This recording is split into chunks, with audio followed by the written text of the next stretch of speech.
4,000 kilometre हैं, 4,000 kilometre China ने ले लिए हैं और हमारे फॉरेन सेक्रेटरी उनके एम्बेसडर के साथ केक काट रहे हैं। नमस्कार, आदाब, सत श्री अकाल, जय भीम, जोहार। मेरा नाम है नवीन कुमार। वक्फ की संपत्ति पर नए कानून के चक्कर में जो बात कालीन के नीचे दबाकर मोदी सरकार ताली पीट रही है, उसे राहुल गांधी ने बेनकाब कर दिया है। उन्होंने सीधे सीधे प्रधानमंत्री नरेंद्र मोदी पर देश की जनता और संसद की नजरों से बचकर चीन के साथ मोहब्बत भरी चिट्ठियों का खेल खेलने का इल्जाम लगाया है और पूछ लिया है कि मोदी जी तो लाल लाल आंख करके चीन को जवाब देने वाले थे ना। बड़ी बयानबाजी करके भारत के विदेश मंत्री चाइना गए और चाइना में जाकर के चाइना के साथ उनकी इन जो हरकतों के खिलाफ आवाज उठानी चाहिए थी, लाल आंख कर करके चाइना को समझाना चाहिए था। डूब मरो मेरे देश की सरकार चलाने वालों, डूब मरो, आपको शर्म आनी चाहिए। राहुल गांधी ने बिना लाल आंख किए हुए आंख में आंख डालकर सीधे सीधे जवाब मांग लिया है कि क्या लाल लाल आंख करके मोदी सरकार चीन के साथ गलवान घाटी में शहीद हुए जवानों का उत्सव मनाती है। आपको बता दें कि भारत चीन संबंधों के 75 वर्ष पूरे होने पर विदेश सचिव विक्रम मिस्त्री चीनी दूतावास में चीन के राजदूत के साथ मिलकर केक काट रहे थे। 20 जवान शहीद हुए थे, उनकी शहादत की सेलिब्रेशन हो रही है केक काटकर। आपको याद दिला दें कि अप्रैल 2024 में विदेश मंत्री एस जयशंकर ने कहा था कि चीन ने भारतीय क्षेत्र में कोई अतिक्रमण नहीं किया है, लेकिन वास्तविक नियंत्रण रेखा पर स्थिति संवेदनशील और चुनौतीपूर्ण बनी हुई है। इसके 8 महीने बाद दिसंबर 2024 में जयशंकर ने लोकसभा में एक बार फिर सिर्फ इतना कहा कि भारत चीन संबंध 2020 से असामान्य रहे, जब सीमा क्षेत्रों में शांति और स्थिरता भंग हुई थी। आपको बता दें कि यह वही घटना थी जिसका जिक्र राहुल गांधी कर रहे हैं, जब 20 जवानों को गलवान घाटी में चीन ने शहीद कर दिया था। You have given China 44,000 square kilometers of land. यह वक्फ संशोधन बिल पास करा लेने का जश्न मना रही भारतीय जनता पार्टी की जुबान को कसैला कर देने जैसा है, लेकिन राहुल गांधी ने इसके बाद जो कहा वो इतना तीखा हमला था जिसका अंदाजा भी नहीं था सरकार को। लोकसभा में नेता प्रतिपक्ष ने कहा कि हमें जानकारी मिली है भारत के प्रधानमंत्री और राष्ट्रपति ने चीनी राजदूत को चिट्ठी लिखी है। जरा सोच कर देखिए कि भारत का प्रधानमंत्री एक राजदूत को चिट्ठी लिखे। लेकिन इसमें भी कोई बुरी बात नहीं है। बुरी बात यह है कि देश के प्रधानमंत्री ने देश की जनता से यह बात छिपाई। राहुल गांधी कह रहे हैं चीनी राजदूत भारत की जनता को बता रहे हैं कि मोदी जी हमारे साथ चिट्ठी चिट्ठी खेल रहे हैं। क्या चीन के लोग भारत की जनता को बताएंगे कि मोदी जी लाल लाल आंख करके चीन को गुपचुप सेवा में सविनय निवेदन इस प्रकार है कि वाला प्रेम पत्र भेज रहे हैं, वो भी एक राजदूत को। That the Prime Minister and the President have written to the Chinese.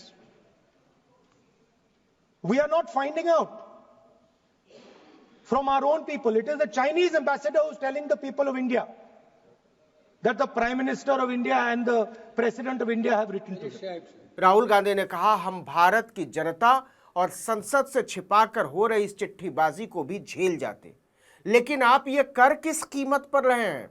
हमारे 20 जवानों को क्षत विक्षत कर देने वालों के साथ मोदी के विदेश सचिव केक कटिंग सेरेमनी कर रहे हैं, उत्सव मना रहे हैं, लेकिन आप ये बताने को राजी नहीं हैं कि चीन ने हमारी जो 44,000 वर्ग किलोमीटर जमीन हड़प रखी है उसे वापस हासिल करने के लिए आपकी लाल लाल आंखें क्या कर रही हैं। नॉर्मलसी के खिलाफ नहीं है, मगर नॉर्मलसी से पहले स्टेटस को होना चाहिए। हमारी जमीन हमें वापस मिलनी चाहिए। We should get our land back. Rahul Gandhi ने लोकसभा में नरेंद्र मोदी की विदेश नीति की जमकर बखिया उधेड़ी। उन्होंने एक किस्सा सुनाते हुए कहा, एक बार किसी ने इंदिरा जी से पूछा कि विदेश नीति के मामले में आप बाएं झुकती हैं या दाएं।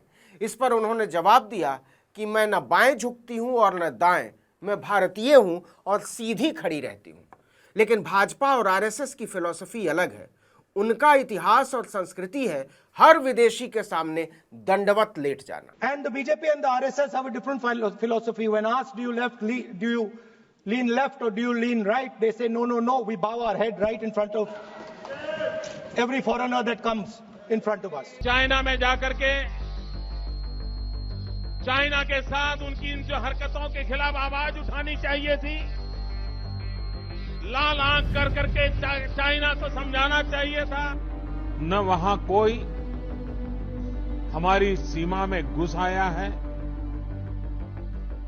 न ही कोई घुसा हुआ है,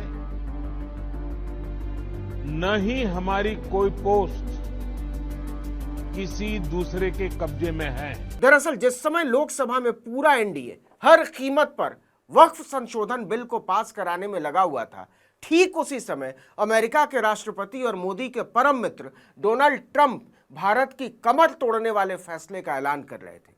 आधी रात को उन्होंने भारत पर रेसिप्रोकल टैरिफ नीति लागू करते हुए भारत में बने उत्पादों पर 26% टैरिफ लगा दिया। राहुल ने कहा यह हमारी अर्थव्यवस्था को तबाह कर देगा। Our ally suddenly decides to impose tariffs on us, 26%, which is going to completely devastate our economy. Modi के मित्र डोनाल्ड ट्रंप के प्रहार का सबसे ज्यादा असर ऑटोमोबाइल, दवाई और कृषि उत्पादों पर पड़ने वाला है। टैरिफ के ऐलान के बाद 7 मार्च को ट्रंप ने कहा था कि भारत हमसे बहुत ज्यादा टैरिफ वसूलता है, आप भारत में कुछ भी नहीं बेच सकते। हालांकि भारत अब अपने टैरिफ में बहुत कटौती करना चाहता है क्योंकि हम उनके किए की पोल खोल रहे हैं। यह भारत की अमेरिका नीति के ध्वस्त हो जाने की तरह थी और नरेंद्र मोदी पर एक टिप्पणी की तरह। Our auto industry, our pharmaceutical industry, they're all on the line.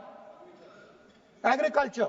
आपको बता दें कि अमेरिका इकलौता ऐसा देश है जहां से आयात की तुलना में हम निर्यात ज्यादा करते हैं। बड़ा देश भारत अमेरिका से कोई 40 अरब डॉलर का आयात करता है और 77 अरब डॉलर का निर्यात करता है। बाकी सारे देशों के साथ हमारा व्यापार घाटा है। यहां तक कि सिंगापुर, हांगकांग और इंडोनेशिया जैसे बित्ते भर के देशों से भी हम आयात ज्यादा करते हैं और निर्यात कम। राहुल गांधी ने मोदी सरकार से बिना लाल आंख किए हुए सीधा सवाल किया, आप चीन और अमेरिका के इस बर्ताव से कैसे निपटने वाले? But we would like an answer from the government of India. What are you doing about our land?